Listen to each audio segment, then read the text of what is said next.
enough to be awake watching this. What do you mean? This is like the middle of the day for them. Well, yeah, they're at work. I don't know. Okay, not awake. Like, crazy enough to be watching this at work. You know what? I don't need your judgment. My point is, my heart goes out to you because it's currently boiling hot in Europe. But I hope your heart goes out to me because it's currently freezing cold here. All right, so Inzana is going to go back onto the Widowmaker here. So we're going to see both the DPS players have a shot at it. It's going to be a Puda on the Sombra. I do want to remind people it's 1.24 the patch. So, like you can see on your screen right here, the visibility is not permanent, and neither is the translocator. Unfortunately, or maybe fortunately, and Mega already making a couple of shifts here now that they've got Apudo into position. Gonna look to set up with Pichu. Does leave Rocket as the solo healer for the time being. Already, Mega is getting pushed right back. You saw Apudo from having that wraparound position, having to move backwards.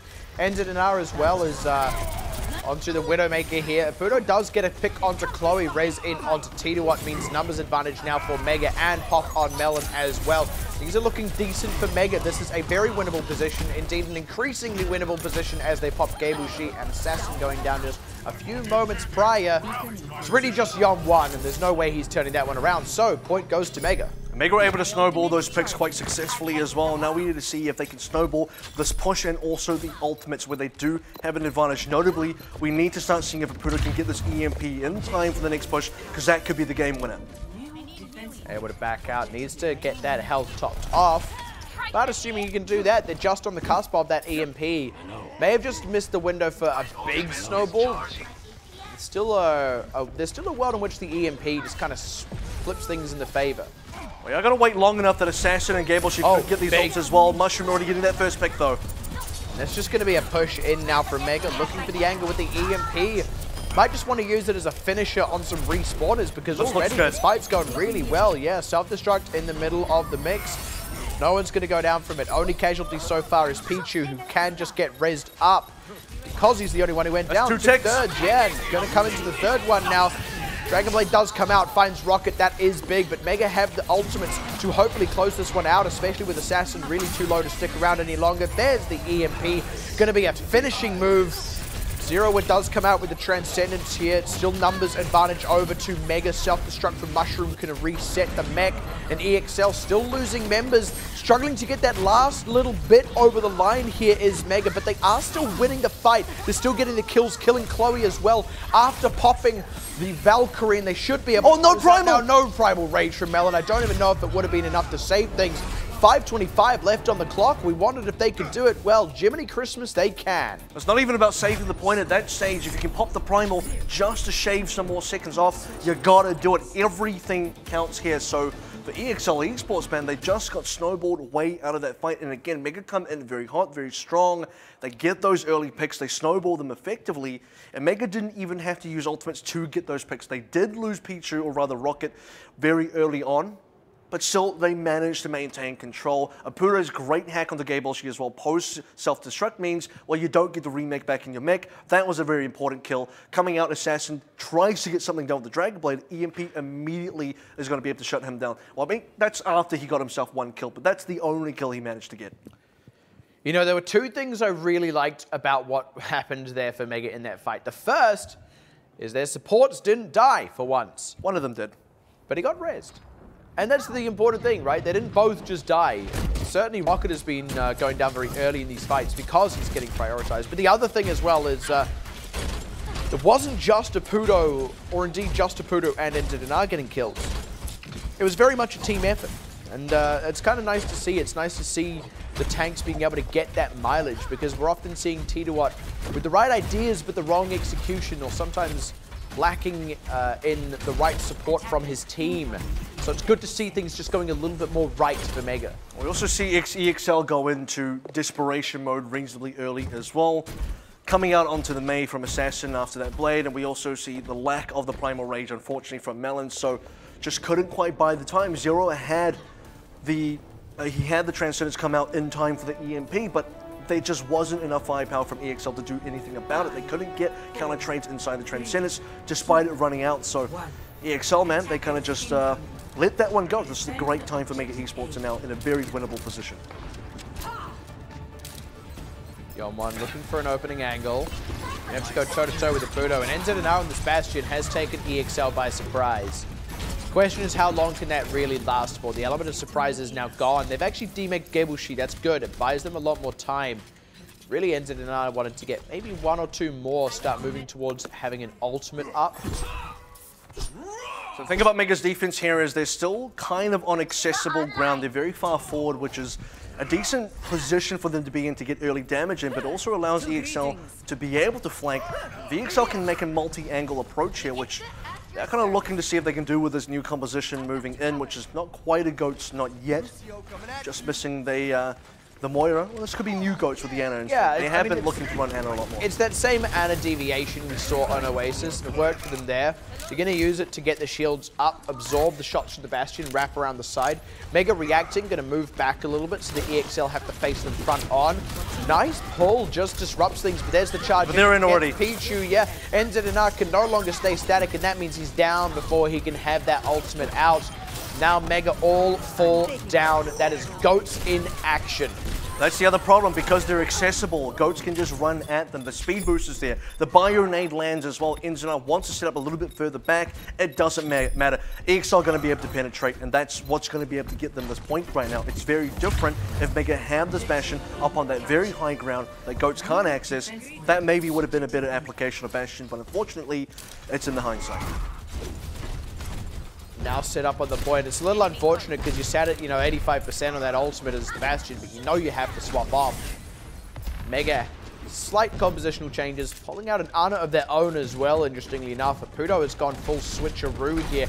Going to try and rain some rockets into this side window. EXL sticking with the GOATS. Bionade out from Rocket, but he's in a dangerous spot. Nice sleep though, and they pick off Zero and now Chloe as well. They should have no trouble stabilizing off the back of that. Nicely handled by Mega, nicely read, nicely reacted to, and a well-deserved hold.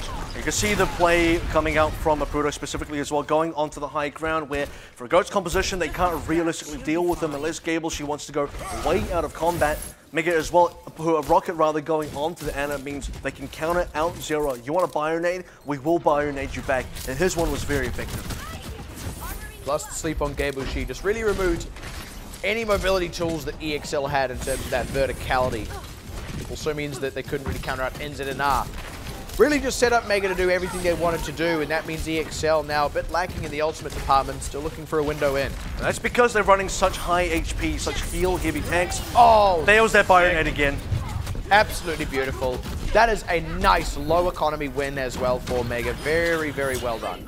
You're starting to see the weakness of running this GOATS composition. You mentioned the ult economy going in the way of Mega Esports. They're able to charge up these ults so quickly because of how much health is on the opposite side. And EXL are also caught in this position where, unfortunately for them, they're kind of stuck running this composition for the time being, even if they would like to change, because they've committed to getting these ults online, and now they finally are online. They have to play this again. Although, this is probably going to be their best push. However, Mega have more ults still.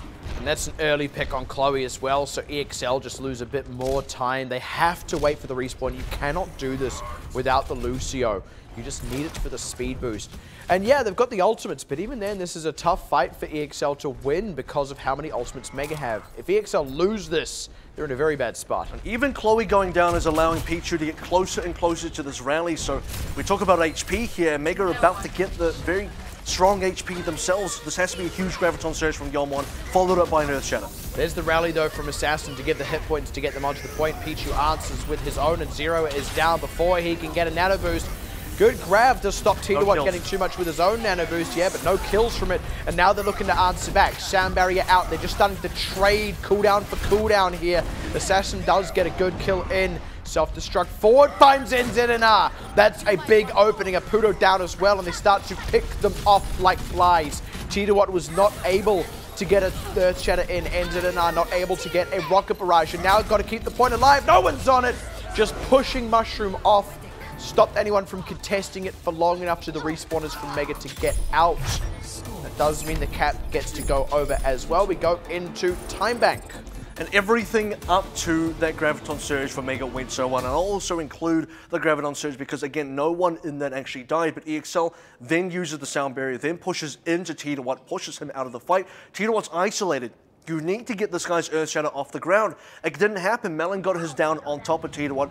Enzenar gets killed as well, doesn't get that rocket barrage, and we know how effective that barrage is against a Goats-type composition. And this is all bearing in mind that Rocket had, again, a perfect Bionade to start that fight out with. Zero, the Ana on the other side, dies without even having the ability to use the Nano Boost. And I don't mean to discredit EXL here. Every single thing that needed to be shut down on the side of Mega in that situation was effectively shut down by EXL. Don't know how much of it looks particularly intentional rather. Certainly the self-destruct catching NZNR. The sort of thing, you know, the self-destruct, you wanted to throw it out anyway. Gaewushi got demagged, just so happened to catch NZNR. But that is also one of the weaknesses of Pharah is, you know, it's hard to escape those self-destructs in the vertical situation. My point is, though, everything that needed to go right for EXL did. And also, the opposite of that is everything that needed to go wrong for Mega did, and it's also up to Mega to prevent those things from happening, and they couldn't do so. Now let's see if they can prevent it fully this time around, because they do have the larger time bank, which means they do get to start the defense first. It also means if they can just run down the clock on the side of EXL, they can, again, put themselves in a winning position. Now, I think Mega are feeling confident about this defense. However, we've already seen EXL dismantle it pretty handily. So for Mega, it's attempt number 2. How can they make this slightly better? Is it going to be... Oh, this is now tricky because this is a slightly better spot for Enzenar to be in, but also it's difficult to protect him as well. So EXL should spot the Bastions not on the ground. They should expect something, and now it's been seen. Good Bionade keeps them topped up. And that means they can start counter-diving, reacting. They didn't lose the members. Mega not getting the kills quickly enough, and that means they get the kills through on the dive here. EXL ends up now trying to reposition. Does pop Gaewushi charge in. Nicely done. And Mega not really going to burn much of EXL's time on that defense. Indeed going to get pushed back pretty handily. It nearly worked, but a good read and a good reaction from EXL. That bio grenade especially meant that Bastion just couldn't get any work done. But it's been consistent good reads and good reactions from EXL, and that's been the bane of Mega in this entire series. Everything Mega want to be able to do, EXL respond in a much better fashion. So for EXL, 2 out of 2, they will dismantle that Bastion defense. And for Mega as well, it was a little bit, to be quite honest with you, optimistic to want to run that again. I can appreciate that they tried to shake it up, tried to get that element of surprise in there, but change up now, different team comp, see how they handle this one. They did fairly well with this team comp, at least initially on the defense last time. Can they repeat that success? Because this time EXL have some big... Oh, okay. That is a sick Earthshatter, and it's probably just sealed the deal. Before it had even really started to get negotiated, it seems, self-destruct into the mix from Mushroom. Not going to get any mileage, doesn't get back in the mech either. Now it's all just clean up of the few respawners. 1 minute and about 43 seconds going to be the time there as EXL cap out again. And as I was saying, Mega wanted to set themselves up for a winning position. This ain't that. That was all too simple from EXL. Look, the sleep dart from Zero directly onto T1, set up the Earthshatter for teammate Melon, smacks it down on everybody else for Mega while T1's taking a snooze. The combos were far too effective there, and we've seen some good Ana play from Rocket on the other end. Zero being shut down. This time it was Zero coming online in a big, big way, finding the clutch hits with the sleep dart. And for EXL, you're right. Mega Esports had that setup, they had the foundations to potentially get themselves a win.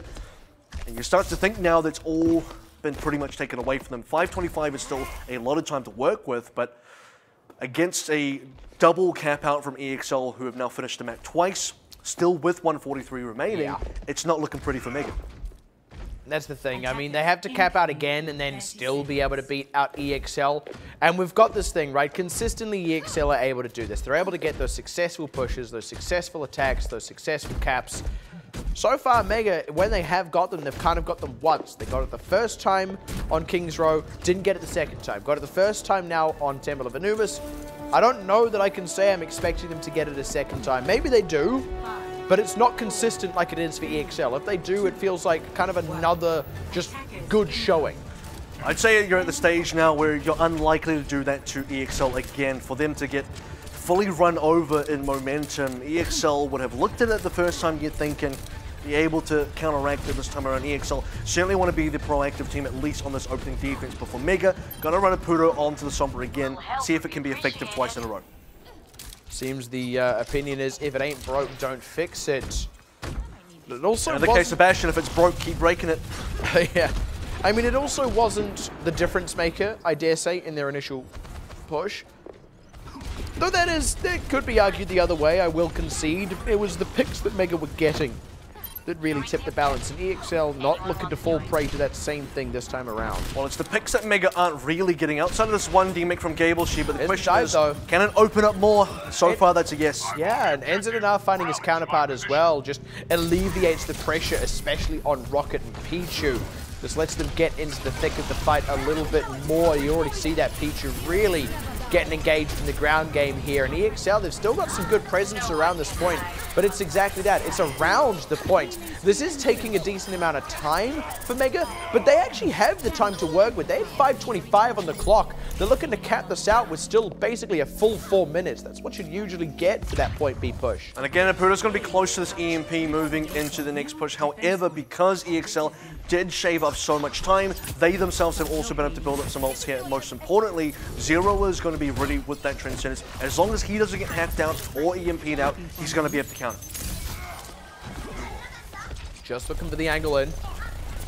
If Yeomon can find the right flashbang headshot, or just a regular old headshot, completely throws off what Mega want to do. And Pichu with the rally out, they are committed. They are in this one now. But whether they're in it to win it is yet to be seen. They do pop Gableshe. Look to get Melon just before he can Primal Rage. That is big. Assassin tries to answer back, but his mobility gets hamstrung by the EMP Mushroom. Self-destruct out as well to maybe catch some respawners, at the very least reset. The mech is able to get back in the pilot seat there. It's now T1. Crowd controlling those who respawn on the opposite side there. And Mega again set up on the point. It is looking like they can repeat that success as they look to finish off Assassin. Gableshe as well. This is going well. They haven't quite won, they haven't quite got enough picks either. We are seeing now frees come up from Mushroom. We also do need to see some more picks come up from EXL. Not going to make the same mistake twice. Melon's going to be able to Primal Rage in here. And as long as EXL can keep feeding in respawners, Mega will eventually be overwhelmed. Another rally though out from Pichu. Keeps gas in the tank for Mega. Mushroom barely topped off. Can't quite get a self-destruct available in the first time. Tech, got the second. But he should be able to get back in that mech anyway, because the pressure has gone from EXL. And they have done it in a little bit under what would be double the time. And again, able to set up for a winning position, just as we were saying maybe it wasn't going to be possible anymore. Mega are really starting to come alive. This is starting to become more and more consistent. We did see that moment where there was some significant slowdown in terms of Mega's kills, but Bastion a third time. At the same time, EXL also wasn't able to get the same picks coming out the other end, and then they kind of just stepped off the point. We saw one tick come through, the second one and the third equally as quick. For the most part on that defense, EXL had not let any progress come through from Mega, and as soon as they stepped off, man, all 3 points, all 3 ticks came through in succession. And EXL actually got the first pick of that fight, and a significant one at that. They killed NZNR on the Tracer, who couldn't be raised. So Mega kicked off that fight effectively in a 5 versus 6. And I think that is part of what made it take so long for them to start really getting headway in terms of the point progress. But they had headway in terms of the numbers long before that. That was just well done by Mega. And the reality is, what we're actually seeing across those two defenses from EXL is the second one on both A and B was better, but it wasn't good enough. It's weird to be saying that here. It's also good to point out here that for Mega, Apudo was very patient with the EMP. Because he waited for the Dragon Blade to come out first, he was able to shut down Assassin so easily. Now for EXL-Esports, going to take a page out of Mega's offense book. Assassin's going to run himself a Sombra. And Mega changing things up a little bit on the defense. We're not going to see the third Bastion going a little bit more just straight spam damage, really, with the Orisa and the Junkrat. Assassin was considering Sombra for a moment there. They're going back to that same goat style It's been working. Bit of a bigger deviation previously. Oh no, they haven't quite decided yet. They're still looking to see now back to a straight dive. I will say this has cost them a decent amount of time, which means for this time back, they're now about that 1 minute mark. So probably possibly poor usage of time here. It takes so long to decide, but if they can get this in one attempt, which is what they have been doing so far, it won't matter in the long run too much. They nearly lost Zero in there. If they had, that would have spelled disaster, but by keeping him alive, kind of give themselves an opportunity. This is a long setup though. Now a full minute of their very lean clock already gone. Here we go. Now here comes the dive as Melon finds the backside and they collapse in from all sides. They haven't got that quick conversion that they really needed. Apudo has moved across to the far background. Gets Chloe as well as he tries to dive forward for Assassin. Now going to move around the sides to maybe contest Zero where doesn't even need to. Pichu's got that one handled. 20 seconds left as EXL are pulling back. And this change-up has not been effective for EXL so far. You could see the resources being used there as well. It's not just time, it's the fact that they're using cooldowns and not being able to afford to wait for those cooldowns to come back in. That's why the dive was so ineffective. Now Mega in a commanding position to finally complete the defense. Ultimate's coming online soon. Melon onto Apudo, gonna get taken on a wild goose chase, but here's those ultimates for EXL. Coming up on the Valkyrie, popped instantly. Rocket nearly has one of his own, gonna use it. Apudo down. No, isn't quite yet. Yeah, Apudo is down in the time that took, and now the dive from Assassin. Can he get work done? Pichu goes down before the rally. Does die to NZNR. It's not all done yet for EXL or for Mega. The self-destruct catching Gable She's mech is a saving grace, as is the tire out from NZNR. Pichu as well back in the fray. Gonna pop Gable She. No remech there. No third to cap. Mega setting up for that winning position. 3 minutes, only 1/3. The inverse of King's Row just about. And suddenly this is very, very achievable. Especially because EXL couldn't quite get any progress on that 8-point as well. So now EXL gonna be the ones looking for the draw here. Like you said, the inverse of what we saw on King's Row.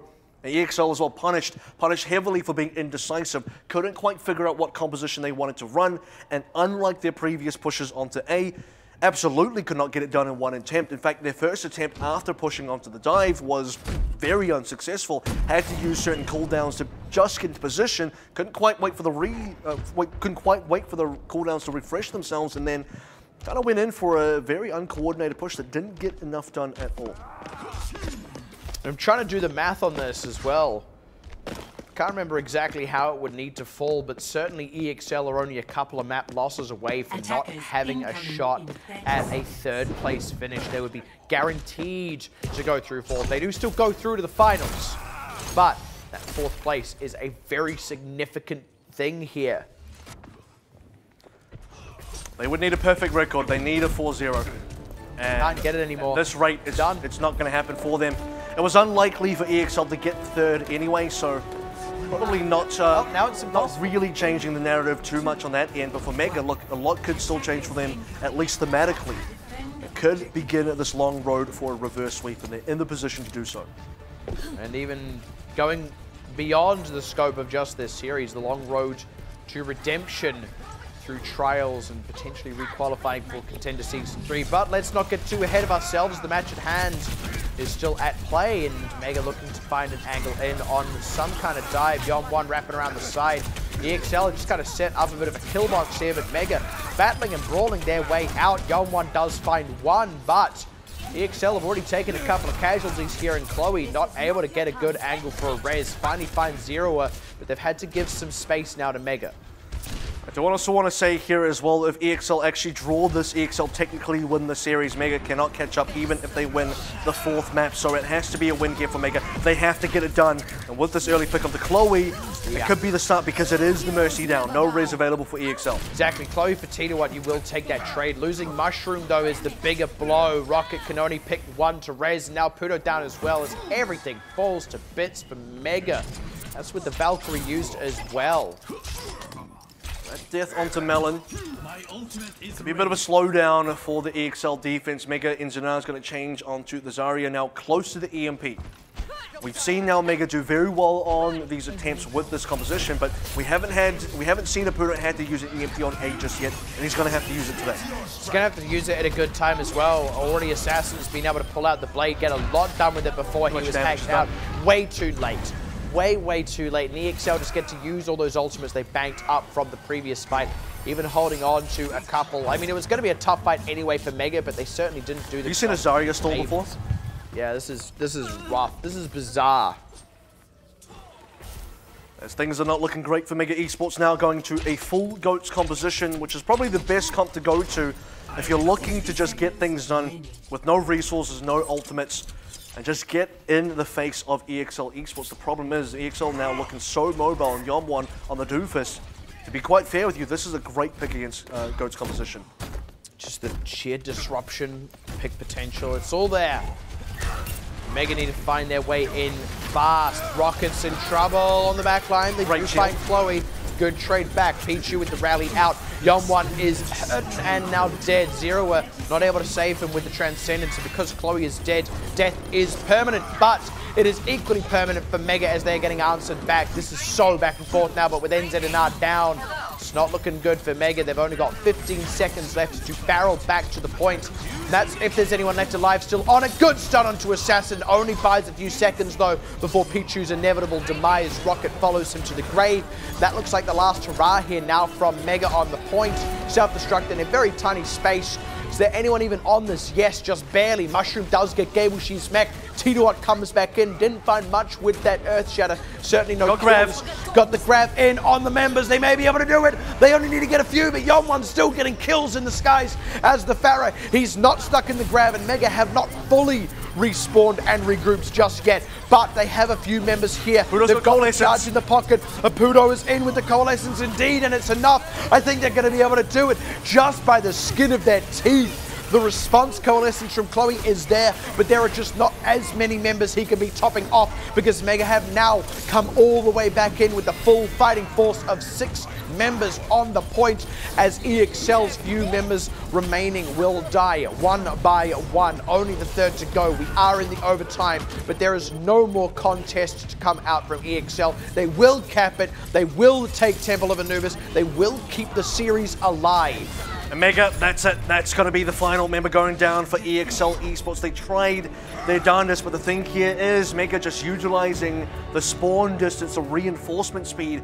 of that A spawn on the attacking side, which is so good for Mega. It took them until the overtime. They nearly didn't quite get there, but a series of well-timed ults, well-picked up kills as well, and a lack of response from EXL is going to give this win over to Mega Esports. They've done it. They got that first map in what could be a potential reverse sweep. We've already talked about the fact that Escort could be a good map for them, but it needed to start on Temple of Anubis, and here it is. And let's also give respect to the fact that, in a way, the clock was what won Mega that game. It was the fact that they capped out twice and had a far better time. It was the fact that they had 3 whole minutes. It was enough time to fail 2 pushes and then still go ahead with a third. You compare that to EXL, who failed 2 pushes or arguably only 1.5, and that was that. They had no more opportunity to cap out. So you've got to give respect to how quick Mega's both offenses, in fact, were. The fact that they had that last chance on that final attack, and it turned out to be the only chance they needed to get it over the line. And like you said, now going into Escort, I think this is still doable. It's not done, but it is doable. You saw how hard that was for Mega along the entire way as well. And they had the advantages, right? They had that initial 5 minutes something time bank to work with, which is absolutely massive. But then EXL come through. They get a full cap out onto B. If they get a full finish on Temple of Anubis, not too exciting because it's like it's not quite as good as what Mega had. But then they do it again, and suddenly Mega in hot water. Mega able to then get the full cap out themselves, which could have also not happened. We've seen a lot of teams fail that, and it has to be on that first push that you get a lot of distance off of, or it's probably not going to happen at all. And Mega, they are able to get the snowball twice in a row. They are able to complete the map twice in a row, and like I sort of mentioned earlier on, but and almost twice the speed of EXL as well. So yeah, the time bank at the end of the day making the difference here. But wow, it was nearly not there for them. Yeah. They almost didn't even finish that time bank cap. They only needed to get 1/3, but it went down to now. While we're here as well, while we're in this series, which will be the last series we'll see of Mega for this season, just by the way, speaking of last map pick going to come up is going to be Route 66. That is EXL's pick. A little bit of an unusual thing to say. that it's EXL picking the map out in this series. Not meaning to say that Route 66 is unusual. It's perfectly normal. It wouldn't be the last map pick if we go to Ilios as well. Yeah. So, but I want to say, I kind of feel watching Mega right now in this particular series, a bit like we've gone back in time to like the closing days of Season 1 of OPC with Fireball, where we were seeing just a bit of an uptick right at the end. The difference being there, they were guaranteed to move on forward into Season 2. They were safe. That's unfortunately not the case here. They do go into relegations. But we are kind of seeing a similar thing, a team that's struggled, a team that's just not looked great, and is suddenly starting to come together just a little bit. A team that is suddenly having just a bit of an uptick when they potentially need it most. And that really gives me a lot of hope for these guys moving forward, much as it gave me a lot of hope for Fireball back in the day. It would have to be if they can also win this map. I think 2 out of 5 maps here even would be very good for Mega Esports, but if they do lose Route 66, they are still out. And it's still another 1-3 finish for them. Their third 1-3 finish of the season. It just seems like they can't get more than one map in a particular match, if they even get that map at all. So again, this map has to be pretty important. Going to Ilios has to be pretty important for this team, getting to that tiebreaker. Hey, it's all possible. Within the realm. Route 66. It's nice to be here. Nice to go to a non-European map. I mean, we haven't been to a lot of European maps, in all fairness. Actually, only been to the one so far. You know what? I'm just gonna stop. I'm gonna retroactively change that. Just gonna, yeah, edit. Route 66, that famous road in France. So this is interesting. So Tita is, I believe, scouting here that translocator. I wouldn't be surprised if it's actually back in spawn right now, and it certainly is. Just relaying some information back to the old team. So, all right, they're definitely there. Now going to come out in the Reinhardt. Confirmed that the A defense is still there. This is actually full goats now out of Mega, which they had a bit of a mixed run with on King's Row. It looked decent, but there is a bit of a tricky thing on this payload where you have to keep moving forward. Lots goes, but yeah, good catch, good wrap around. They do take out Melon as well. Laputo dies, but the damage is done now. They can just dislodge the remainder of EXL on Big Earls. But this is where Goat struggles. It struggles to contest that high ground. This is where EXL need to get their damage done. I'm somewhat surprised that EXL wanted to aggress onto the cart as early as they did. You actually want the cart to be around roughly this area, still have 6 members while you're pummeling down to the members of Mega attacking that can't reach you backwards. That's how you win, but EXL pull the trigger too early. Mega punishes, and they're probably going to get this first cap now. And even then, there was that second opportunity there for EXL. Certainly not an ideal one. They were able to get a couple of kills, and they still had that high ground, but then Mega were just able to push EXL right off it without too much difficulty, without too much resistance. The biggest issue now for Mega is scaling with this Ghost composition into B means more high ground that you have to attack into, even more difficult than what was on A. Not only that, but EXL have now a composition that involves a Pharah, which is going to be much more difficult for Mega to deal with.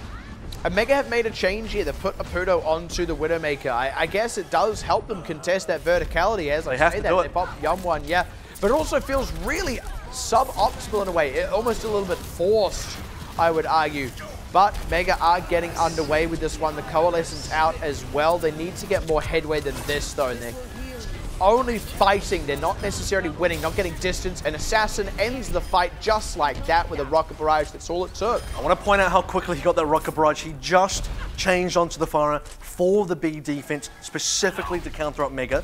And in the middle of that fight, in the middle of that push from Mega, out comes that barrage. Now the other 3 ultimates now for EXL charged up as well. And for Mega Esports, they're kind of stuck. You can't really change comps here. If you do, you lose all of these ultimates. You get even further behind in economy. So for Mega, they just got to push with what they got. Yeah, they've at least got to get a little bit of progress with the ultimates that they do have here. But it's easier said than done. And yeah, there's the dive. Melon just doing his job. Great performance. Should get a raise. Self-destruct. Grab did nothing. Yeah, I think Mushroom maybe wanted to put that self-destruct in the grab, but just not quite able to get it in there. Self-destruct out of Gale, she doesn't do much in its own right, but Mega kind of lean on the ultimate side of things. They kill Melon though, which is pretty significant. No Primal Rage out from him, but EXL with that Rocket Barrage again. Assassin gets some work done, does at least get Mushroom. Mega making some movements on the cart, but EXL are slowly but surely stopping them short. Well, this is going to be important movement for them and actually force out a Transcendence as well. So at the end of the day, Mega now having fully committed into this push, if they do want to make a full compositional swap, now would probably be the time to do it. As well as that, they got some okay distance, so things are not looking absolutely awful for Mega, but you have also given EXL a lot of resource to play with and a lot of time taken off your own attacking clock. That's really the best you can get out of that situation. Well, okay, it's not the best. The best you can get is winning the fight and capping out. But it's decent in that situation as Mega, where you're in a less than ideal situation. You got ultimates that you don't want to trade, like you don't want to just not use by swapping. The enemy's got ultimates too. They at least got some progress on the cart. They at least forced some ultimates out of EXL. I also want to say as well, Melon shutting down Apudo so many times. As this Dragon actually comes out, just going to give EXL the push into Mega, but as long as Apudo is shut down by somebody, especially Melon, I mean, that's the big player that makes a difference for the team. And if he's not in there, well, Mega are not getting a lot done.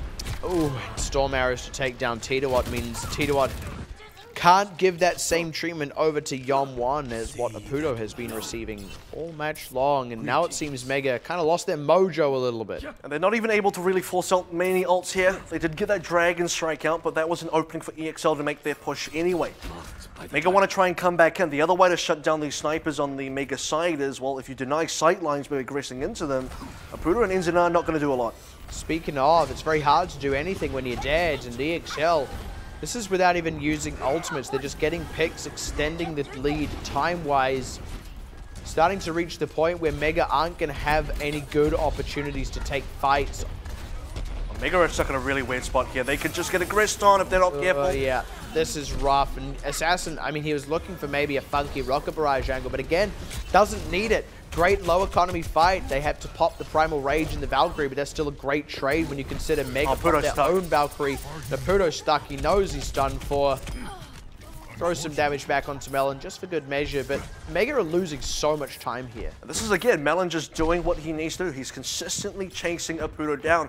If that's all he can achieve, then you get Apudo put into a really awkward spot. Apudo knows it. Look, he's having a lot of pressure onto him, so he has to swap to the McCree to at least try and defend himself. Speaking of pressure, Enzina getting taken down consistently. It's like when a fat guy tries to hide behind a lamppost. Like, you know that Yom1 can see you there, right, Enzina? And then again, Dragon Strike out, easy cleanup. Very low economy fight when they did get one kill back. Mega have some ultimates coming up, but what they don't have is time. They also don't have too many resources as well, still staying on the same number of ultimates as EXL-Esports, as well as a fresh hero swap from Apudo from that last fight means he's still reasonably far away from the Deadeye. There's just certainly not a lot of ultimates here. Assassin, if he really fails that Rocket Barrage, might give enough to Mega. Well, apparently not, because the crucial ultimate that they did have, that they really needed, Dragon Strike, off the table. Enzina now got picked. Apudo as well. They lose a lot of that carry potential, unless Pichu's going to be the one to do it. But he can't go into it. Yeah, Tidawat finally able to just get on top of Pichu with the Transcendence. They're still waiting for Enzina. Apudo's had to swap over onto the Genji as well, and they get the payload moving just a little bit. But they're only getting it back to where it was before. The Apudo change on the Genji going into more or less a full dive for Mega is actually going to be pretty good for them. They need momentum here. They need to be able to snowball their pushes, and they need this Dragon from Enzina before he dies. But that's two now from Yom1 in the space of Enzina's one. Yom1 has got a kill with the Dragon Strike 2, +1 with just good old-fashioned arrows. Now with Enzina dead, he loses any opportunity to match Yom1 for kills. The gong rings out, the hold is completed, and that's not any more progress than what Mega had a few pushes ago. So about halfway through B is as far as they will get. The critic in me, and in hindsight as well, I'll probably say, you look at that Mega attack going from A to B, and you got to know that Goats is not scalable onto that B point. You got to know that this is going to be a failed comp, that Mega, that rather for EXL, they can counter out quite effectively. You have the terrain working against you. You have the counter picks on the EXL side working against you. For Mega, if you're gonna push in with the Goats, and by the way, we just have the replay of these final fights here as well. I think we're that wasn't the final fight. This was actually, as far as the payload got. So this is a few fights earlier, but this is still 3:15, rather 3:16 available for Mega Esports here, but. Just goes to show how far back that payload actually went in the 3 minutes between this fight and that last one as well.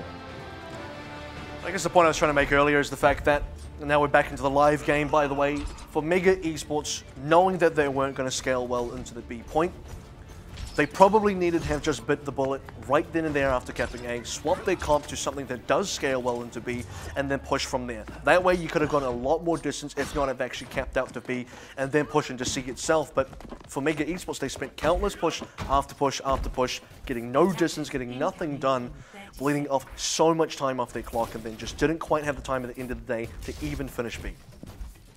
It's that sunk cost fallacy in action, isn't it?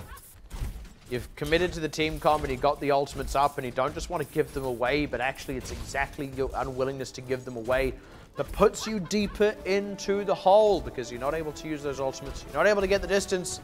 You just let your opponent charge up more and more of their own. But what's past is past. I hope you like Bastions. Assassin does, and we have actually seen this before. We've seen Marchi pull this out quite a bit on Route 66 especially as well. So love me, Mr. President. And Route 66 was one of those first maps we saw a Protect the President composition come out of. Pirate ship. If you're more recent. Get down, Mr. President. It's a very old school term for it, but tell you what, that one had 2 Reinhardts and 2 Widows. Yeah.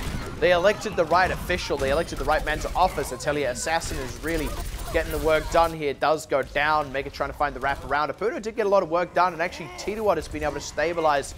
So just by getting that flank coming out, they have slowed up the presidential cart, and Assassin is going to have to swap off to, I don't know, a Secretary of State. I mean, they've sped up straight again. I mean, shifting into next gear here, every single kill EXL got was better than Mega's because Mega have a longer reinforcement distance. EXL maintained pressure in that fight the entire time. They never got fully reset, so they're straight back into it. They're straight into the progress. Now again, Tituat and Apuno on this flank. It worked well last time, but I mean, insofar as they got kills, they didn't actually stop the... Yes, didn't actually stop the cart. Good Bionate out, but doesn't stop them up too much. Do get the mech on Mushroom, and that removes a lot of the pressure. But with both those healers down, means this damage from Mega, what of it can still land. Sticks, they pop Melon on one as well, popping out of that Primal Rage. They're trading back and forth, which is decent, but Mega have got the kills, have at least stopped the cart for now. Getting that one res into Picture is important as well, kind of just stops the bleeding or at least slows down the bleeding from Mega. And for the first time on this A defense, EXL have been fully pushed backwards. They have been fully reset, which is going to allow Mega to reinforce as well. Just give them a little bit of breathing space in ZNR now with that Dragon Blade as well, looking for the tools of entry. Apparently there's a D.Va somewhere that needs healing.